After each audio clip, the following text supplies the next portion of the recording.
नमस्कार विद्यार्थी मित्रांनो, महेश चिरडे सर यूट्यूब चॅनलला आपल्या सर्वांच्या मनापासून स्वागत करतो। जर आपण TETची किंवा शिक्षक भरतीची तयारी करणार असाल तर आपल्या चॅनलवर गणित, विज्ञान आणि मानसशास्त्र या विषयांचे फ्री व्हिडिओज अवेलेबल आहेत, ते पहा, त्याचा तुम्हाला नक्कीच फायदा होईल।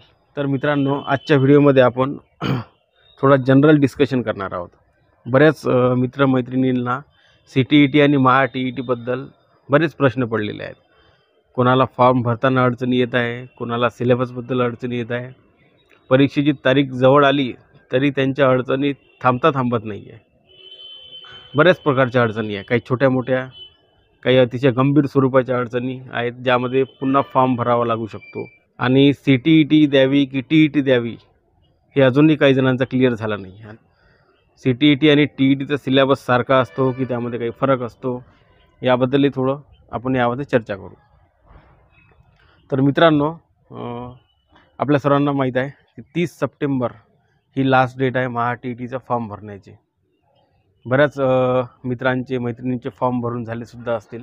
काही जणांना छोटे अडचणी आहे, जसे सर्टिफिकेट नंबर आला नाही तर कुठून टाकू, सर्टिफिकेट झालं नाही तर नंबर कुठून टाकायचा। तर अशा छोट्या अडचणींना घाबरून जाऊ नका, त्याने काही होणार नाही, कारण TET एक शिक्षक पात्रता परीक्षा आहे, त्यामुळे त्याचे टेन्शन घेऊ नका। जर तुमच्याकडे सर्टिफिकेट नंबर नसेल तर तुमचा मार्कशीटवरचा एखादा म्हणजे तुमच्या मार्कशीटवरचा खाली सिरियल ऑर्डर नंबर दिलेला असतो, तो टाका, स्टेटमेंट नंबर टाका, त्यानंतर सिरियल नंबर टाका, कोणताही नंबर टाका, जेणेकरून ते डॉक्युमेंटवरचा एक नंबर राहील, ठीक आहे। त्यानंतर बऱ्याच जणांचा असा प्रश्न आहे की TETचा फॉर्म भरताना माझे कॉलेजेस सापडत नाही आहे, असा प्रश्न खूप जणांचा आहे।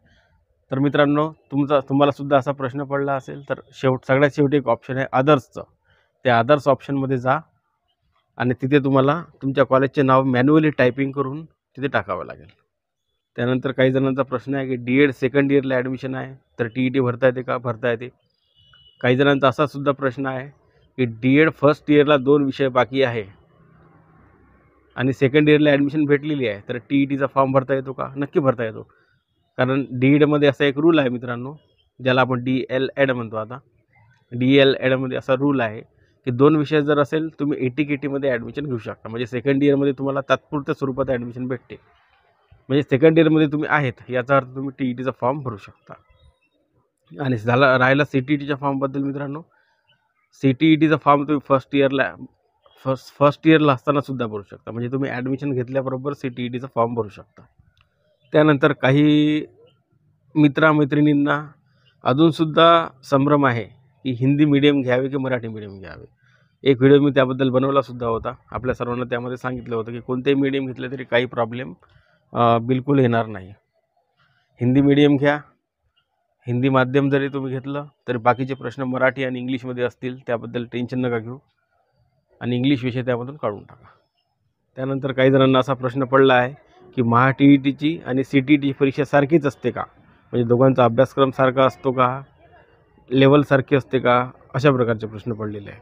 तर मित्रांनो, TETची लेवल ही थोडीशी जास्त असते, थोडीशी काठिण्य पातळी जास्त असते CTETपेक्षा। CTETचा पेपर तुलनेत थोडा सोपा असतो। त्यानंतर बोलायचं झालं अभ्यासक्रमाबद्दल, तर CTETमध्ये पेडागॉजी नावाचं, म्हणजेच आपण त्याला बालमानसशास्त्र म्हणतो, प्रत्येक विषयाला बालमानसशास्त्र असते CTETमध्ये। त्यामध्ये मराठी, हिंदी, गणित, विज्ञान यामध्ये मानसशास्त्र असते, म्हणजे जसे आपण म्हणतो की मराठी 30 मार्कचा आहे, आपल्या TETमध्ये मराठीमध्ये 30 मार्कला पूर्ण मराठी व्याकरणच विचारतात, पण CTETमध्ये तसं नाही मित्रांनो। CTETमध्ये 30 पैकी 25 मार्काचं जर मराठी व्याकरण येणार, त्यामध्ये उतारा, कविता, व्याकरणवर आधारित प्रश्न असे येणार, पण उरलेले जे 5 मार्क आहेत ते मानसशास्त्रावर येणार, बालमानसशास्त्र, म्हणजे तुम्ही विद्यार्थ्यांना मराठी कशा प्रकारे शिकवाल यावर आधारित प्रश्न, 5 प्रश्न।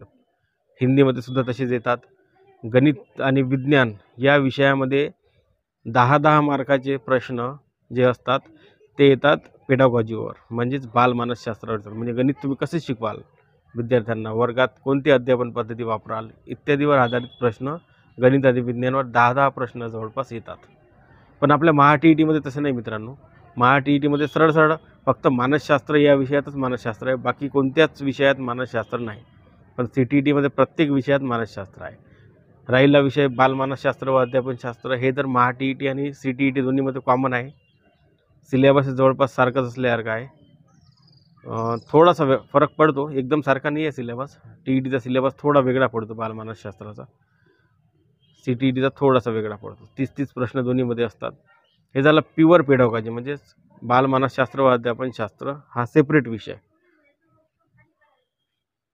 हा 30 मार्काचा दोन्ही पेपरमध्ये असतो, म्हणजे दोन्ही एक्झाममध्ये असतो, TET अँड CTETमध्ये. तर मित्रांनो, अशा प्रकारे आपण आज एक सहज जनरल डिस्कशन, अशीच एक इच्छा झाली तुमच्यासोबत बोलायची. तर मित्रांनो, आज आपण जनरल डिस्कशन केलं, म्हणजे सहज एक चर्चा केली, असं तुमच्यासोबत बोलण्याची इच्छा झाली म्हणून हा व्हिडिओ बनवला मी. तुमचे जर काही प्रश्न असेल तर कॉमेंटमध्ये सांगा आणि आपल्या चॅनलला सबस्क्राईब करा आणि हा व्हिडिओ मित्रमैत्रिणींसोबत शेअर करा, म्हणजे ते सुद्धा व्हिडिओ पाहतील आपले गणित, विज्ञान आणि मानसशास्त्रज्ञ, त्यांनासुद्धा फायदा होईल. तर चला मित्रांनो, भेटू नेक्स्ट व्हिडिओमध्ये. तोपर्यंत good bye and take care of yourself. धन्यवाद.